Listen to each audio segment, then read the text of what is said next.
시청자 여러분 안녕하십니까? 뉴스비전이의 김예슬입니다. 정부 차원에서는 선제적 조치들이 조금 과하다는 평가가 있을 정도로 강력하게 또 발빠르게 시행돼야 한다. 이 문재인 대통령이 28일 국립중앙의료원을 방문해서 신종 코로나 바이러스 총력 대응을 지시하면서 한 말입니다. 중국 우한시를 좀비 도시로 만든 신종 코로나 바이러스. 이로 인해 중국 내 사망자가 100명을 넘어섰고 확진자만 4,000명이 넘습니다. 그리고 일명 이 우한 폐렴이 한국의 방역망도 뚫어서 국내에서 4명의 확진자가 나왔는데요. 그러나 여기서 심각히 봐야 할 것은 이 공항의 검역망이 뚫렸다는 것이고 또 국내 의료기관에서도 감염 사실을 걸러내지 못했다는 겁니다. 이에 정부가 중국 입국자에 대한 검역을 강화하고 또 우한시 입국자에 대한 전수조사 실시를 발표했지만 뒷북 대응 비난에 직면하고 있습니다.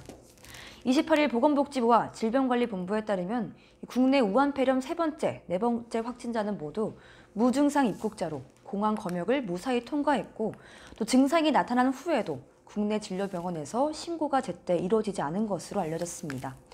이처럼 1, 2차 방어막이 모두 뚫려서 지역사회가 무방비로 노출되면서 환자 한 명이 여러 명을 감염시키는 이 슈퍼 전파자가 나올지도 모른다는 우려감이 점점 커져가고 있습니다. 그로 인해서 국민은 불안에 떨고 있는데요. 이 질병관리본부는 28일 국내 4번째 확진자와 접촉한 사람은 모두 172명이라고 밝혔습니다.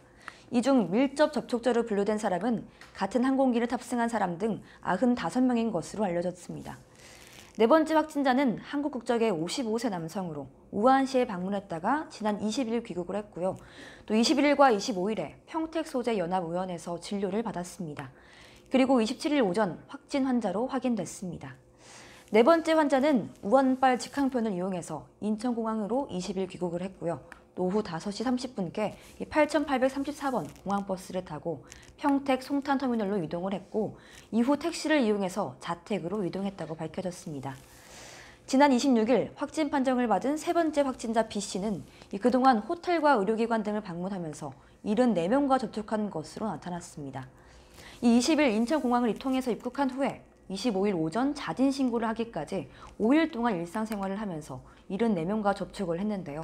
이 발열 등의 증상이 나타난 후에도 의료기관을 방문하고 호텔에 체류하는 것으로 나타나서 추가 감염자 발생이 우려되고 있는 상황입니다.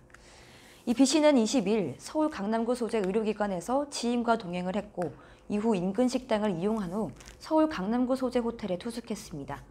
23일에는 한강을 방문한 후 강남구 역삼동과 대치동 일대 음식점을 이용했는데요.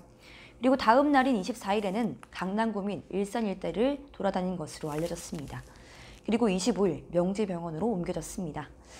이와 같이 확진자가 사람이 많은 길거리를 활보하고 다녀서 2차 감염이 확산될 가능성이 매우 커지고 있습니다.